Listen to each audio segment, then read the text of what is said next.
ನಮಸ್ಕಾರ, ಹೇಗಿದ್ದೀರಾ? ತುಂಬ ಚೆನ್ನಾಗಿದ್ದೀನಿ, ನೀವು ಹೇಗಿದ್ದೀರಾ? ನಾನು ಚೆನ್ನಾಗಿದ್ದೀನಿ. ಮೊದಲನೇದಾಗಿ congratulations. Thank you so much. Congratulations. ಯಾಕೆ? ಅದೇ ಪೋಸ್ಟ್ ಹಾಕಿದ್ರಿ ಇವತ್ತು, ಕಾರ್ ತೊಗೊಂಡಿದ್ದೀನಿ ಅಂತ ಹೊಸದು. ನನ್ನ ತಮ್ಮ ತೊಗೊಂಡಿರೋದು actually. So congratulations for him. ಅವನದಾದ್ರೂ ನಂದೇ. ಸೊ ನನಗೂ ಕಂಗ್ರ್ಯಾಚುಲೇಷನ್ಸ್ ತಗೋತೀನಿ. ಯಾ, ಬಿಗ್ ಬಾಸಲ್ಲಿ ನೋಡಿದ್ವಿ, ನಿಮ್ಮದು ಜೋಡಿ ನೋಡಿದ್ವಿ ನಾವು. ಸಿನಿಮಾನು ಮಾಡ್ತಾಯಿದ್ದೀರಾ, ಸೊ ಹೆಂಗೆ ಅನಿಸ್ತಾ ಇದೆ ಬಿಗ್ ಬಾಸಲ್ಲಿ ಇಲ್ಲಿ ಸಿನಿಮಾದಲ್ಲಿ ಜೋಡಿ ಆಗಿದ್ದೀರಾ? ಆ್ಯಕ್ಚುಲಿ ಈ ಸಿನಿಮಾ ನಾವು ಬಿಗ್ ಬಾಸ್ಗೂ ಮುಂಚೆ ಮಾಡಿರೋವಂಥದ್ದು. ಆಲ್ಮೋಸ್ಟ್ ಶೂಟಿಂಗ್ ಎಲ್ಲ ಕಂಪ್ಲೀಟ್ ಆಗಿತ್ತು, ಇನ್ನು ಸ್ವಲ್ಪ ಪ್ಯಾಚ್ ವರ್ಕ್ಸ್ ಆಫ್ಟರ್ ಬಿಗ್ ಬಾಸ್ನ ಮಾಡಿದಂಥದ್ದು. ಸೊ ಇದು ಆಲ್ರೆಡಿ 3ನೇ ಸಿನಿಮಾ ಆಗಿರೋದ್ರಿಂದ ಇದು ಕೆಮಿಸ್ಟ್ರಿ ಹಾಗೆ ಇತ್ತು. ವಂಡರ್ಫುಲ್ ಕೋ ಸ್ಟಾರ್ ಧರ್ಮ ಅವರು ಒಟ್ಟಿಗೆ ಕೆಲಸ ಮಾಡಿದ್ದು ಖುಷಿ ಆಯಿತು. ಆ್ಯಂಡ್ ಈ ಸಿನಿಮಾ ಇವಾಗ 17ನೇ ತಾರೀಕು ರಿಲೀಸ್ ಆಗ್ತಿರೋದು ಇನ್ನೂ ಖುಷಿ ಇದೆ. ಬಿಕಾಸ್ ಬಿಗ್ ಬಾಸ್ ಒಳಗಡೆ ಇದ್ದಾಗ ನಾವಿಬ್ಬರು ಪೇರ್ನ ತುಂಬ ಜನ ಇಷ್ಟಪಟ್ಟಿದ್ರು. ಆ್ಯಂಡ್ ತುಂಬ ಫ್ಯಾನ್ ಪೇಜಸ್ಗಳು ಕ್ರಿಯೇಟ್ ಆಗಿತ್ತು. ಲೈಕ್ ಧನುಷಾ ಅಂದರೆ ಧರ್ಮ ಅನುಷಾ ಅನ್ನೋ ಪೇಜಸ್ಗಳು ತುಂಬ ಫ್ಯಾನ್ ಪೇಜಸ್ ಇರ್ತಾಯಿತ್ತು.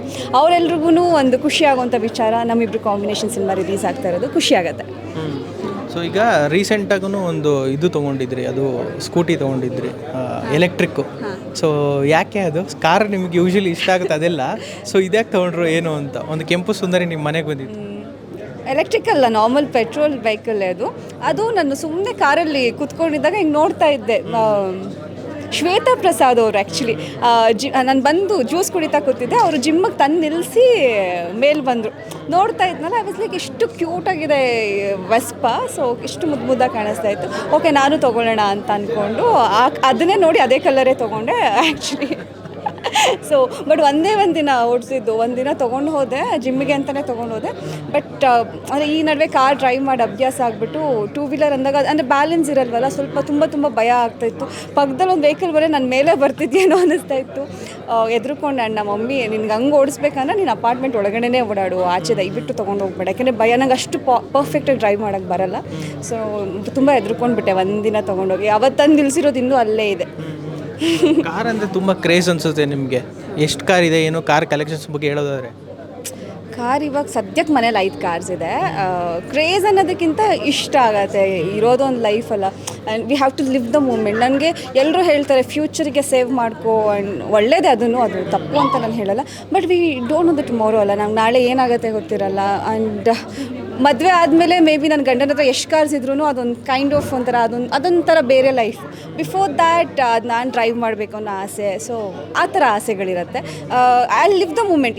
ಈ ಕ್ಷಣನ ನಾನು ಖುಷಿಯಾಗಿರೋಕ್ಕೆ ಟ್ರೈ ಮಾಡ್ತೀನಿ. ನಾನು ಹಿಂದೆ ಏನಾಯಿತು, ಹಿಂದೆ ಏನೇ ಕಷ್ಟಗಳಿದ್ರು ಅಥವಾ ಏನೇ ನೋವುಗಳಿದ್ರು, ಯಾರೇ ಬೇಜಾರು ಮಾಡಿದ್ರು ಅದು ನಾನು ತಲೆ ಕೆಡಿಸ್ಕೊಳ್ಳಲ್ಲ. ಆ್ಯಂಡ್ ಫ್ಯೂಚರ್ ಏನಾಗುತ್ತೆ ನನಗೆ ಗೊತ್ತಿರಲ್ಲ. ನಾವು ಹೆಂಗೆ ಕ್ರಿಯೇಟ್ ಮಾಡ್ಕೊಂಡು ಹೋಗ್ತೀವಿ ಹಾಗಿರುತ್ತೆ ಲೈಫು. ಸೊ ಅದಕ್ಕೆ ಯಾವಾಗಲೂ ನಾನು ಪ್ರತಿಯೊಬ್ಬರಿಗೂ, ಈವನ್ ನನ್ನ ಫ್ರೆಂಡ್ಸ್ಗೂ, ಯಾಕಂದರೆ ಏನೋ ಒಂದು ತೊಗೋಬೇಕಂದಾಗಲೂ ಹಿಂದೆ ಮುಂದೆ ನೋಡ್ತಿರ್ತಾರೆ.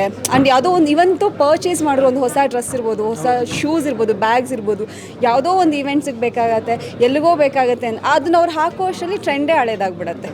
ಸೊ ಏನಂತಾರೆ ಇವಾಗಿನ ಆಮೇಲೆ ಎನಿಥಿಂಗ್ ನಮ್ಮ ಮೇಲೆ ನಾವು ಹಾಕೋ ಬಟ್ಟೆಯಲ್ಲಿರ್ಬೋದು ಅಥವಾ ನಮ್ಮ ಖುಷಿಗೆ ಖರ್ಚು ಮಾಡೋದು ಯಾವತ್ತೂ ವೇಸ್ಟ್ ಆಗಲ್ಲ. ಯಾಕಂದರೆ ಕಷ್ಟಪಡೋದೆ ಅದಕ್ಕೆ.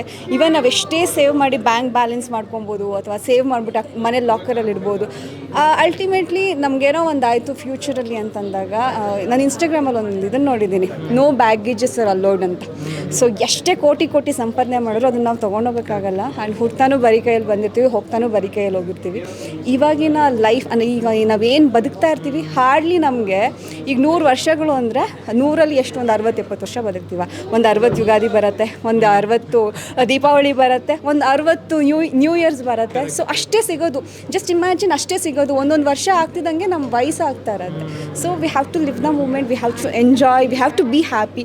ಏನೇ ದ್ವೇಷ ಇರಲಿ ಅದನ್ನು ಸಾಧಿಸ್ತಾರೆ. ಅವ್ರು ಕಂಡ್ರೆ ನಮಗಾಗಲ್ಲ, ಅವ್ರು ಬೇಡ, ಇವ್ರು ಬೇಡ, ನಾನು ದೂರ ಇಟ್ಬಿಡ್ತೀನಿ, ಹಠ ಮಾಡ್ತೀನಿ, ಅದೆಲ್ಲ ಯಾವುದೂ ನಡೆಯಲ್ಲ. ಸೊ ಅಲ್ಟಿಮೇಟ್ಲಿ ಇವತ್ತಿನ ನಮ್ಮ ಸುತ್ತಮುತ್ತ ಎಷ್ಟು ಖುಷಿಯಾಗಿರ್ತೀವಿ, ನಮ್ಮ ವಾತಾವರಣನ ಎಷ್ಟು ನೆಮ್ಮದಿಯಾಗಿ ಇಟ್ಕೊಂಡಿರ್ತೀವಿ, ಅಷ್ಟೇ ಜೀವನ. ಹಾಗಾಗಿ ನಂಗೆ ಏನು ಇಷ್ಟ ಆಗುತ್ತೆ ಅದು ಮಾಡ್ತೀನಿ. ಡ್ರೀಮ್ ಕಾರ್ ಯಾವುದು ನಿಮಗೆ? ನೆಕ್ಸ್ಟ್ ಟಾರ್ಗೆಟ್ ಯಾವುದು? ಡ್ರೀಮ್ ಕಾರ್ ಯಾವ್ದು ತೊಗೊಬೇಕು ಅಂತ ಇದೆ? ಮತ್ತು ಈಗಿರೋದ್ರಲ್ಲಿ ತುಂಬ ಕಾಸ್ಟ್ಲಿ ಕಾರ್ ಅಂದರೆ ಯಾವ್ದು ನಿಮ್ಮದು? ನನ್ನ ಹತ್ರ ಇರೋದಾ ಅಂತ ಅಷ್ಟೊಂದೆಲ್ಲ ಕಾರ್ಸ್ಗಳೆಲ್ಲ ಇಲ್ಲ. ಬಟ್ ಡ್ರೀಮ್ ಕಾರ್ ಅಂದರೆ ರೇಂಜ್ ರೋವರ್ ತೊಗೋಬೇಕನ್ನೋ ಆಸೆ ಇದೆ. ನೋಡೋಣ, ಅಷ್ಟು ಶಕ್ತಿ ಕೊಟ್ಟರೆ. ಅಂದರೆ ಫ್ಯಾಮಿಲಿ ಸಪೋರ್ಟ್ ಖಂಡಿತ ಇರುತ್ತೆ, ಬಟ್ ನನಗೆ ನಾನೇ ಏನಾದರೂ ಮಾಡಬೇಕನ್ನೋ ಆಸೆಗಳಿರುತ್ತೆ. ನೋಡೋಣ, ಅದು ರೇಂಜ್ ರೋವರ್ ತೊಗೋಬೇಕನ್ನೋ ಆಸೆ ಇದೆ. ಬಟ್ ಇವಾಗ ಇರೋಷ್ಟು ಕಾಸ್ಟ್ಲಿಯೆಸ್ಟ್ ಕಾರ್ ಅಂತ ಹೇಳೋಕ್ಕಾಗಲ್ಲ. ಅಂದರೆ ಈಗ ಬೇಸಿಕ್ ಯೂಸಸ್ಗೆ ಏನು ಬೇಕು ಅಷ್ಟಿದೆ. Okay, thank you. All the best. ನಿಮ್ಗೆ ಒಳ್ಳೆಯದಾಗಲಿ, ಸಿನಿಮಾಗೆ ಒಳ್ಳೆಯದಾಗಲಿ. Thank you so much. Thank you.